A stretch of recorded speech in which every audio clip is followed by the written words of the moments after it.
Na amakuru atandukanye tugiye kugarukaho muri iki gitondo aho ndakubwira ko Rwanda na Nigeria byakomeje gushimangira umubano w'ibihugu byombi, ariko kandi bikajyana noneho nuko abanyarwanda bagiye gukurirwaho visa ni mu gihe berekeza muri Nigeria mu gihe cy'iminsi 30. Ayo makuru ndaza kuyagarukaho, byose birajyana n'inama ya CEO Fulham iri kubera hano mu gihugu cy'u Rwanda. AFC Ventura yasoje amahugurwa y'abayobozi bibanze, aba bakaba bari bamaze iminsi bahabwa amahugurwa muri Kanombe, aho ni muri Rucuru. Abarangije ayo mahugurwa baragera kuri 530. Ayo makuru ndaza kuyagarukaho mu buryo bwihuse, ariko kandi ndaza no kubwira ko Perezida Samia Suluhu Hassan, uyu ni Perezida wa Tanzania, ategerejwe i Kigali mu gihugu cy'u Rwanda. Siwe wenyine na Perezida wa Togo ategerejwe hano mu gihugu cy'u Rwanda. Ayo makuru yose ndaza kuyagarukaho. Atarayo gusa, ndaza no kubwira ko Amerika yongeye gutanga miliyari nyinshi cyane mu madolari, ni mu rwego rwo gukemura ibibazo hirya no hino ku isi. Ese ibyo bibazo birajyana n'iki? Mu bihugu bigiye guhabwa amafaranga harimo Repubulika Iharanira Demokarasi ya Kongo, harimo Kenya, harimo Uganda ndetse n'ibindi bihugu byinshi byo mu karere. Ayo makuru turaza kuyava imuzi n'umuzingo. Ndaza no kugaruka ku cyorezo cya Ebola. Iki cyorezo cyongeye kuvugwa mu karere u Rwanda ruherereyemo, dore ko nyuma yuko cyayogoje Repubulika Iharanira Demokarasi ya Kongo cyadukiriye Uganda, aho naho cyatangiye kugarika ingogo. Ayo makuru ndaza kuyagarukaho. Nduhungirehe yanyomoje ibiro bya Tshisekedi byari byabeshye ko yitabiriye ibiganiro byitabirwa n'abarimo nyakubahwa Perezida Paul Kagame i Nairobi. Ayo makuru turaza kuyagarukaho mu buryo burambuye, ariko kandi sayo gusa ndakomereza ku rugamba nkubwira ko inyeshyamba za Wazalendo zishe umuyobozi washyizweho na AFC Ventura mu bice bya Warikare. Nta kindi bamuziza no kuba gusa nyine yarashyizweho na AFC Ventura. Hanyuma kandi kuva kwa 23 muri Sange berekeza muri Ruvungi hafi ya Kamanyora. Ese ibingibi twabifata nko gusubira inyuma cyangwa se wenda na amayeri ya gisirikare? Turaza kubisesengura mu buryo bwihuse. Ndaza kugumaho muri Repubulika Iharanira Demokarasi ya Kongo, nkubwire ko ku munsi w'ejo kuva ku isaha y'isayine za mu gitondo kugera mu gicuku Iminembwe n'ubundi hari hakomeje kumvikana imvura y'amabombe yarekurwaga na za drone, ibitwaro biremereye ndetse n'indege z'intambara. Ndaza kwerekeza gato i Buruseli. Mwakomeje kubona amashusho ni imyigaragambyo karahabutaka yo kwamagana ubutegetsi bwa Tshisekedi ndetse n'ubutegetsi bwa Sebarundi. Ku munsi w'ejo kandi n'ubundi hasohotse raporo ishinja 23, ni raporo ya Human Rights Watch, bakavuga ko bakora amahano muri Repubulika Iharanira Demokarasi ya Kongo. Gusa iri huriro ryanyomoje iyo raporo. Muri rusange ayo makuru yose niyongeye kubangarukaho mu buryo bwihuse. Reba hasi handitse subscribe 5 ujye ukomeza kubonera ku gihe inkuru zacu. Ni ihuriro AFC Ventura ryashinje umuryango Human Rights Watch kuri harabika gutangaza ibinyoma ndetse no kwirengagiza ukuri mu buryo bushimangira ko ukorera umurongo w'ubutegetsi bwa Repubulika Iharanira Demokarasi ya Kongo. Ndavuga uwo muryango wa Human Rights Watch. Iri huriro ryatanze ubutumwa risubiza raporo ya Human Rights Watch yasohotse kuri uyu wa 14 Gicurasi, gashinja abarwanyi b'iryo huriro kwibasira abasivile mu mijyi ya Uvira, gufata abagore ku ngufu no gushimuta abantu hagati y'Ukuboza 2025 na Mutarama 2026. Human Rights Watch yatangaje aya makuru ivuga ko yayakuye cyangwa se yakusanyirije mu bantu 120. Bamwe muri bo bakaba baravuganye nayo kuri telefone, barimo nabo mu nzego za leta ya Repubulika Iharanira Demokarasi ya Kongo n'iy'u Burundi, udasize ngo n'igisirikare n'ubutasi. Kuri uyu wa 15 Gicurasi umuvugizi wa AFC Ventura Bwana Lawrence Kanyuka yatangaje ko raporo ya Human Rights Watch iri mu murongo wa politiki wa leta ya Repubulika Iharanira Demokarasi ya Kongo hafi ijambo kurindi, kuko ngirasubiramo icengeza amatwara rimaze igihe kinini rikwirakwizwa n'ubwo butegetsi.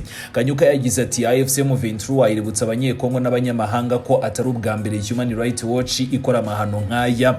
Amakuru adashidikanywaho yemeza ko leta ya Tshisekedi imaze imyaka myinshi ikorana n'uyu muryango mpuzamahanga mu rwego rwo gukomeza guharabika uruhande bahanganye. Yakomeje agira ati aho guharanira uburenganzira bw'ikiremwa muntu ku isi, biragaragara ko Human Rights Watch yahisemo kwinjira mu bikorwa bya politiki bigamije guharabika AFC M23 ku ruhando mpuzamahanga ikoresheje uburyo ubwo ari bwo bwose ndetse n'ubushoboka bwose. AFC M23 yagaragaje ko ibice bigenzurwa na leta ya Repubulika Iharanira Demokarasi ya Kongo ngo birimo gukorerwamo ubwicanyi nko muri Beni na Ituri, haragabwa ibitero n'umutwe w'iterabwoba wa ADF na Kodeko, ingabo za leta zikagaba ibitero kuri komini zitandukanye zirimo nka Minembwe, ariko Human Rights Watch yahisemo kubiceceka kugira ngo ishimishe ubutegetsi bwa Kinshasa.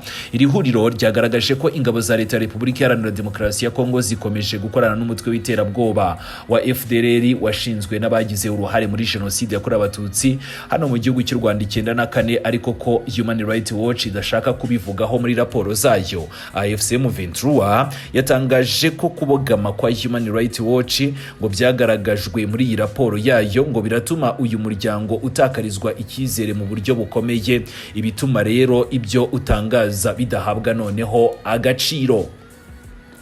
Ndihuta cyane nkomereze i Buruseli aho abanyekongo baba mu mahanga kuri uyu wa gatanu tariki 15 Gicurasi bakoze imyigaragambyo ikomeye cyane aho mu Bubiligi baramagana imiyoborere mibi n'ihohoterwa rikomeje kubera muri Repubulika Iharanira Demokarasi ya Kongo bigizwemo uruhare n'ubutegetsi bw'icyo gihugu, ariko kandi hakaniyongeraho igihugu cy'abaturanyi cy'u Burundi. Ni imyigaragambyo yateguwe n'abanyekongo baba mu mahanga biciye mu miryango irimo Gakondo, APDH, Diaspora zitandukanye z'abanyekongo zibarizwa aho ngaho mu Bubiligi ndetse n'abandi bafatanyabikorwa babo. Ababa mu Bubiligi bakavuga ko bakoze iyo myigaragambyo mu rwego rwo kugaragariza amahanga by'umwihariko n'icyo gihugu ko ubutegetsi bwa Kinshasa ko bukomeje gukora amahano. Aba rero ndimo kuvuga bakoze imyigaragambyo ni mu itangazo basohoye mbere yo kwigaragambya kuri uyu wa gatanu. Bari bavuze ko bakomeje kubabazwa n'ibibazo by'umutekano muke, imvugo z'urwango ndetse n'ihohoterwa rikabije ry'uburenganzira bwa muntu. Bari bavuze ko imyigaragambyo yabo igamije kwamagana imiyoborere y'akajagari y'ubutegetsi bwa Tshisekedi ikomeje kongera imibabaro y'abaturage ba Kongo muri rusange. Aba kandi bari bamaze iminsi bakora ibikorwa bitandukanye biteguza iyo myigaragambyo, kandi bari bananenze ibikorwa bavuga ko bikorwa n'ingabo za Repubulika Iharanira Demokarasi ya Kongo FARDC n'iz'u Burundi mu bice by'imisozi miremire yo mu ntara za Kivu y'Amajyepfo, aho ziriya ngabo zimaze igihe zaragose abaturage ndetse zikaba zinababuza kugerwaho n'abakora iby'ubutabazi. Kuri uyu wa gatanu abigaragambya batangira imyigaragambyo yabo mu mujyi wa Buruseli n'imbere yo gukomereza imbere y'inzego z'umuryango w'ubumwe bw'Uburayi. Aba rero barimo abahagarariye imiryango itandukanye, abanyamategeko ndetse n'abashakashatsi bavuga ku bibazo by'umutekano n'uburenganzira bwa muntu. Bikajyana nuko rero mu burasirazuba bwa Repubulika Iharanira Demokarasi ya Kongo nyine hakomeje kurengwa ku mategeko yose arengera ikiremwa muntu. Bakavuga amagambo yamagana Perezida Tshisekedi, arimo nka Tshisekedi arakora ivangura rishingiye ku moko, Tshisekedi ni umujenosideri, n'andi magambo akomeye bumvikanye bavuga, harimo n'ayibasira igihugu cy'abaturanyi cy'u Burundi cyagiye gufasha Tshisekedi. Aba kandi bashinje Perezida wa Kongo Kinshasa ruswa n'ihohoterwa rikorerwa abatavuga rumwe n'ubutegetsi bwe ndetse no gukoresha amasezerano y'ubukungu yasinyanye na Leta Zunze Ubumwe za Amerika mu buryo bwo gukomeza kugundira ubutegetsi, na cyane ko yateguje ko ashobora kwiyongeza izindi manda. Twahoze tuvuga ku bijyanye n'intambara ikomeje mu burasirazuba ubwo natangiraga iyi nkuru. Ibyo rero birajyana nuko kuva ku isaha y'isambiri za mu gitondo kuri uyu wa gatanu tariki 15 Gicurasi 2026 kugera mu gicuku, ubutegetsi bwa Kinshasa bwongeye kohereza akajugujugu nyinshi z'intambara zitwaye ibisasu byinshi zari zivuye i Karemi kugira ngo zigire uruhare mu bitero bikomeje birimo kwibasira Minembwe ndetse no mu turere tuhakikije. Ariko kandi ntabwo ari kajugujugu, ahubwo na drone z'intambara zakoreshejwe udasize n'ibitwaro birasa kure.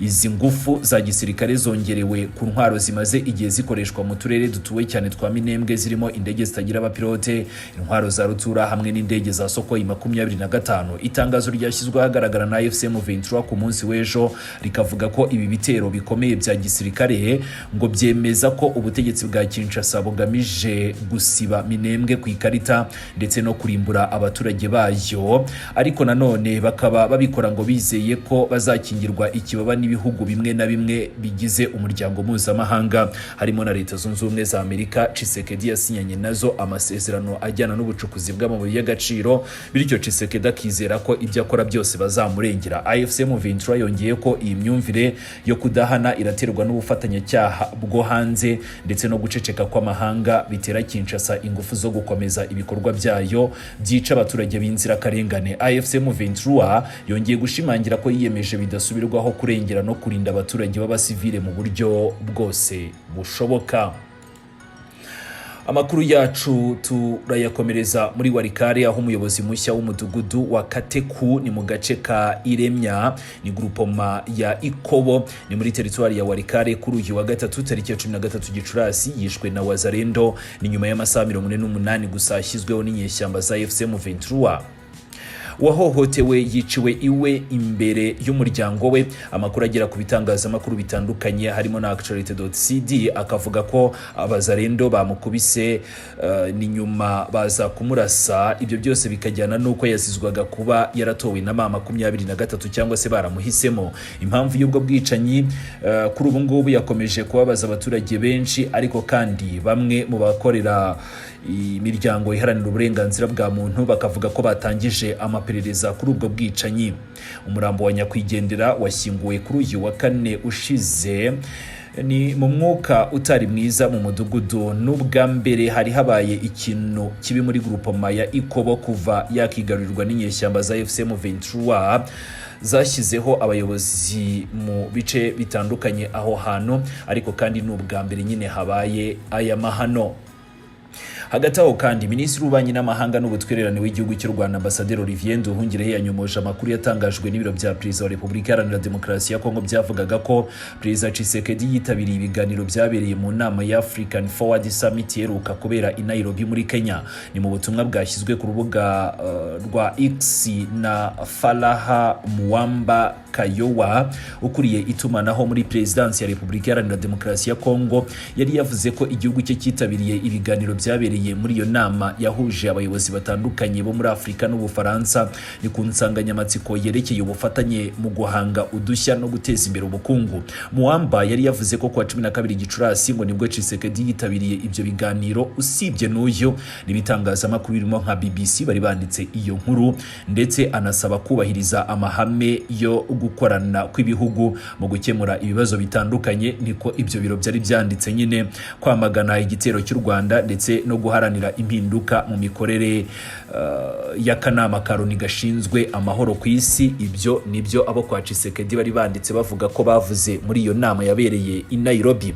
Nduhungirehe rero abinyujije ku rubuga rwa X yavuze ko ibyatangajwe n'uriya mugore ngo ni ikinyoma cyambaye ubusa, kuko Repubulika Iharanira Demokarasi ya Kongo itigeze yitabira ibiganiro nyirizina byabereye muri iyo nama. Yasobanuye ko African Forward Summit yari igizwe n'ibiganiro bitatu bikomeye byari biyobowe na nyakubahwa Perezida wa Kenya William Ruto, Perezida w'Ubufaransa na Perezida w'Ubufaransa gusa, ni Perezida Ruto na Perezida w'Ubufaransa gusa Emmanuel Makuru. Ibyo biganiro ngo byagarukaga ku nganda zitangiza ibidukikije n'ingufu zisubira, ivugururwa ry'imari mpuzamahanga ndetse n'amahoro n'umutekano. Nduhungirehe yavuze ko abayobozi b'ibihugu n'abahagarariye za guverinoma bagiye batanga ibitekerezo muri ayo masomo, ariko ko intebe ya Repubulika Iharanira Demokarasi ya Kongo yagumye aho nta muntu yicayeho muri icyo kiganiro cyose. Yakomeje agira ati kubera iyo mpamvu rero Kinshasa ntabwo yigeze isaba ikintu icyo ari cyo cyose cyangwa se ngo ishinje u Rwanda muri iyo nama, ahubwo Perezida wayo yagaragaye gusa mu muhango wo gusoza.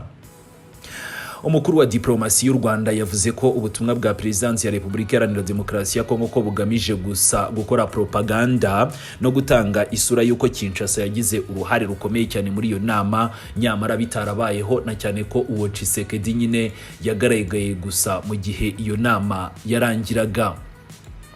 Aya makuru yacu mu buryo bwihuse turayakomereza kuri Leta Zunze Ubumwe za Amerika aho zatangaje inkunga nshya ya miliyari 1.8 by'amadolari ya Leta Zunze Ubumwe za Amerika mu gufasha ibikorwa by'ubutabazi n'ubufasha bwihutirwa.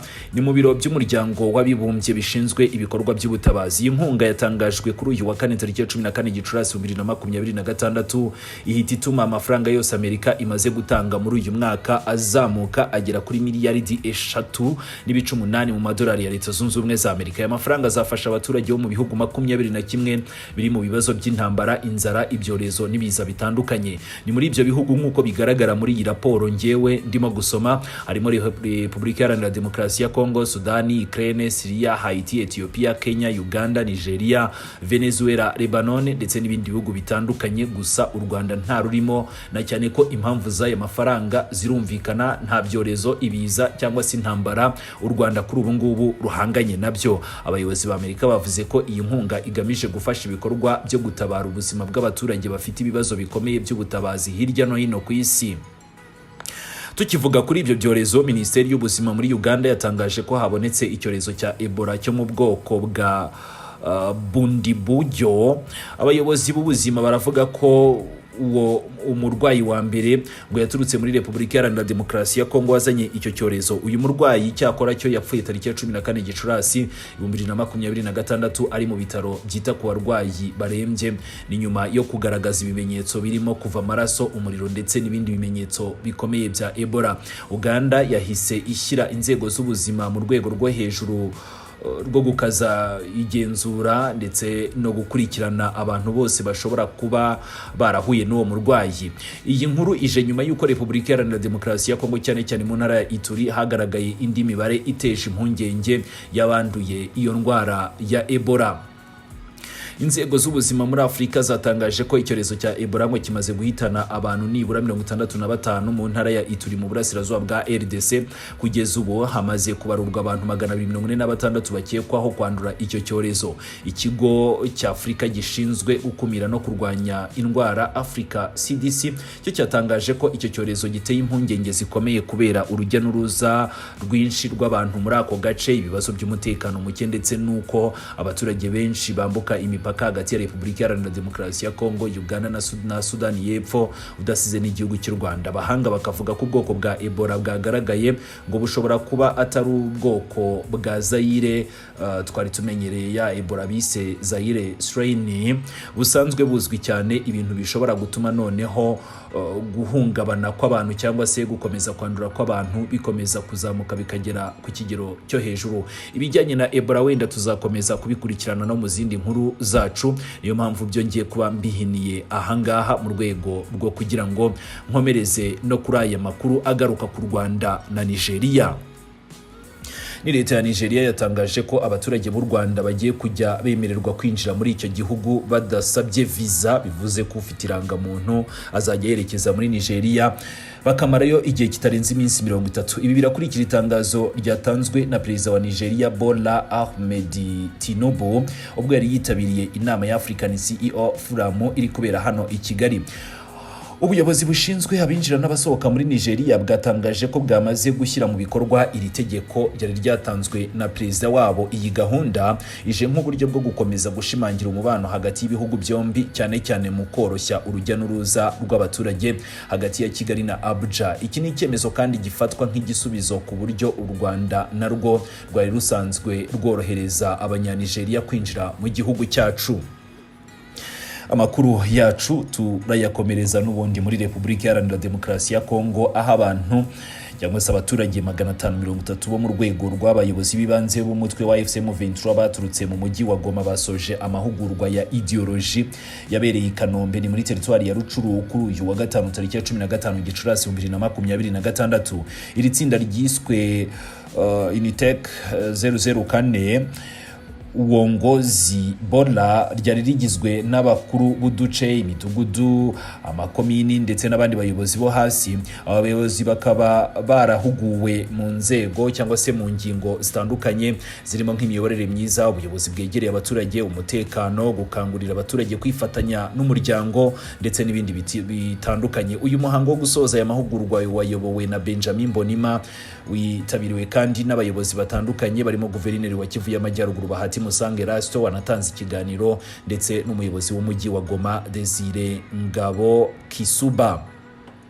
Ni mu ijambo rye guverineri Bahati yavuze ko umutekano umaze gutera imbere muri Goma, asaba aba barangije amahugurwa gukoresha ubumenyi bahawe mu gufasha abaturage. Benjamin Bonima nawe yagarutse ku cyerekezo cya FCM 23 n'impamvu bavuga ko ziri inyuma y'urugamba rwabo, anavuga ku biganiro bikomeje hagati y'uyu mutwe ndetse n'ubutegetsi bwa leta ya Repubulika Iharanira Demokarasi ya Kongo. Aya makuru n'ubundi ndayakomereza ku bubanyi n'amahanga, aho Perezida wa Tanzania Samia Suluhu Hassan ategerejwe i Kigali ni mu nama mpuzamahanga yiga ku ikoranabuhanga n'ishoramari udasize n'ingufu za nucleaire ku mugabane wa Afrika. Iyo nama yiswe Nuclear Energy Innovation Summit for Africa izabera i Kigali muri Kigali Convention Center kuva tariki 18 kugeza 21 Gicurasi 2026. Iyi nama ikazibanda ku buryo Afrika yakwihutisha iterambere ry'ingufu za nucleaire hagamijwe guteza imbere ubukungu n'inganda. Ariko kandi siwe gusa, ahubwo na Perezida wa Togo Sozina Nyasimbe nawe yatangaje ko azitabira iyi nama ya Nuclear Energy Innovation Summit for Africa izabera i Kigali. Insanganyamatsiko y'iyi nama iragira iti Powering Africa's Future, Turning Nuclear Energy Ambition into Investable Reality. Ni mu rurimi rw'ikinyarwanda, wenda tugenekereje nyine iyi nsanganyamatsiko iragira iti guha Afrika ingufu z'ejo hazaza, guhindura inzozi z'ingufu za nucleaire imishinga ishobora gushorwamo imari. Iyi nama rero izitabirwa n'abakuru b'ibihugu batandukanye kandi benshi bakomeje kugaragaza ubwitabire bwabo no kwemeza ko bazitabira iyi nama. Aya makuru yacu rero tugiye kuyasoreza ku nkuru ijyana n'ubusesenguzi. 23 imaze iminsi rekura ibice bitandukanye mu kibaya cya Ruzizi. Ese ibi turabyita gusubira inyuma cyangwa se turabyita amayeri ya gisirikare cyangwa se n'izindi strategy? Reka tubirebere hamwe muri ubu busesenguzi tunagana ku musozo w'iyi nkuru yacu. Ni mu gihe intambara yo mu burasirazuba bwa Repubulika Iharanira Demokarasi ya Kongo ikomeje gukaza umurego, amakuru aravuga ko abarwanyi ba FCM 23 bavuye muri Sange berekeza Ruvungi ni mu birometero 60 mu majyaruguru ya Uvira berekeza hafi ya Kamanyora. Ariko nanone aya n'amakuru yateje ukwibaza byinshi ku cyerekezo cy'urugamba. Ese ni uguhunga igitutu cya FARDC naho bafatanyije cyangwa se wenda ni uburyo bwo kwisuganya no guhindura umurongo w'intambara? Sange, Ruvungi na Kamanyora ugomba kubanza kumenya akamaro bifite muri iyi ntambara. Sange, Ruvungi na Kamanyora ni uduce two muri teritwari ya Uvira, ni mu kibaya cya Ruzizi, ni hafi y'imipaka ihuza Repubulika Iharanira Demokarasi ya Kongo, Rwanda n'u Burundi. Uyu murongo urafatwa nk'uw'ingenzi cyane ku ruhande rwa gisirikare mu by'ubukungu.